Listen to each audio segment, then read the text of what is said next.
What is going on, witches, wizards, and warlocks? Ember here with another one for you, and today I wanted to talk about galleon farming in Hogwarts Legacy. But before we get too far into it, let's head down below this video, obliterate that like and subscribe button, let me know if this is the kind of content you like to be seeing. Don't forget to stick around at the end of this video for an original meme, and catch me on Mondays, Tuesdays, and Wednesdays at about noon Pacific time on Twitch. Alright, let's get into it. So, the most reliable way that most of you are probably already getting your galleons are by farming magical beasts.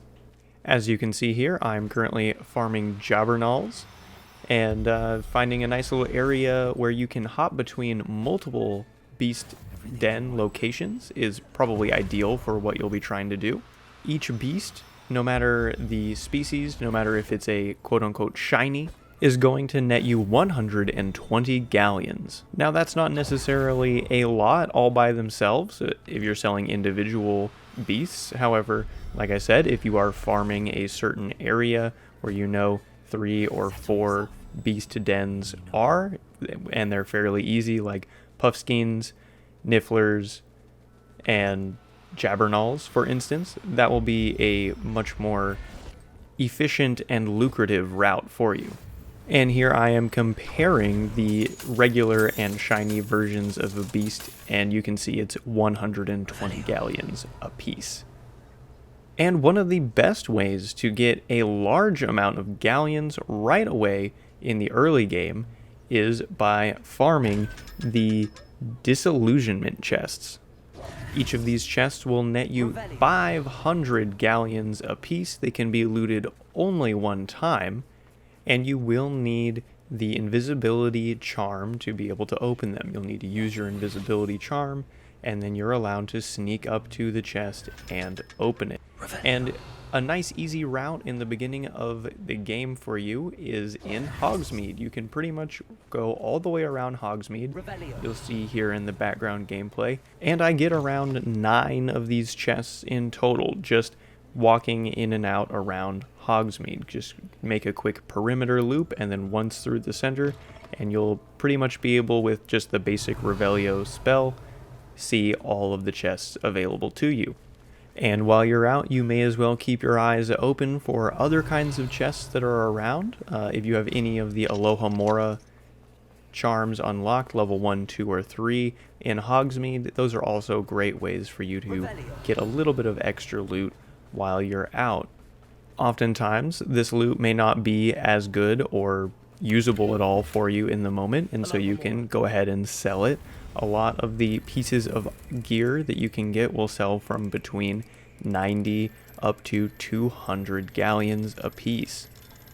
Though in the long run, that might be a little bit less worth it. I find that oftentimes I'm more or less just deleting items in my inventory to make room for other things so I can unlock better gear for me to be wearing. For the most part, you can head to Hogsmeade probably in between any side quest or main story quest, and you'll probably have a full inventory. So just before you come back, you can take a quick stop at a couple of your magical beast dens, pick up a few of those magical beasts, come back to Hogsmeade, and you'll probably make around 2,000 to 3,000 galleons per trip.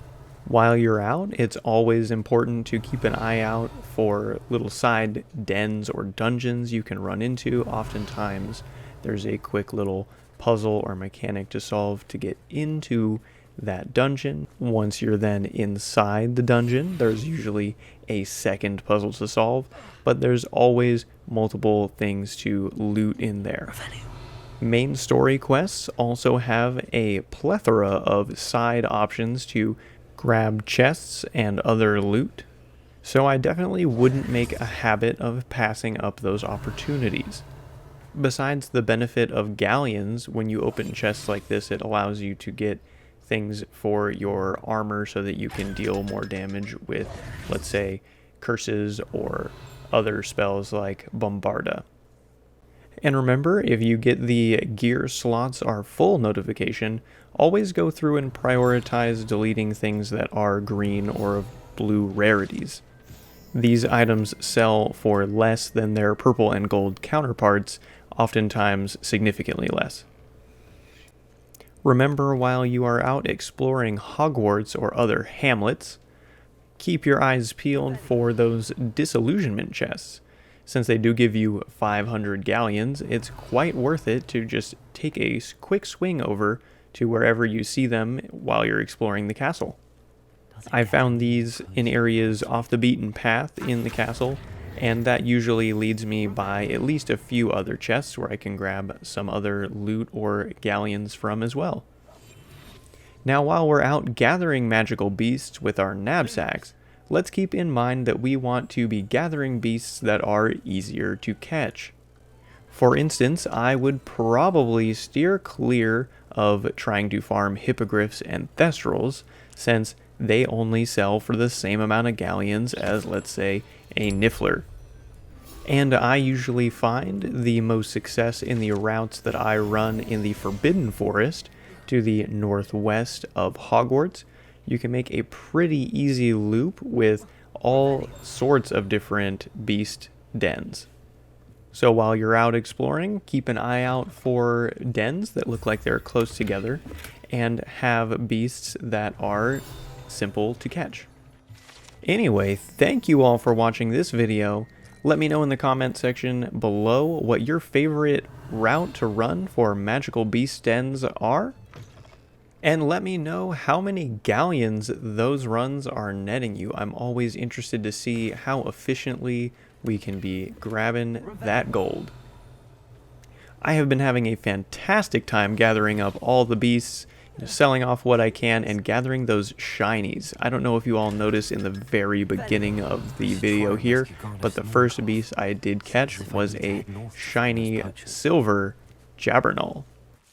Let me know if there are any shiny beasts you have caught that you enjoy having in your vivariums. I have a couple of shiny thestrals that I do think look fantastic, and I look forward to catching many more of all the different species. Don't forget, you can always catch me on Twitch on Mondays, Tuesdays, and Wednesdays at noon Pacific time. I'm usually on there for about 4 or 5 hours, so swing by if you want to have a laugh. Don't forget to subscribe and hit the bell here on YouTube so you don't miss out on any of the content. And let's go ahead and throw that meme up on the screen now. Thank you again, and until next time, be without form, swift as lightning.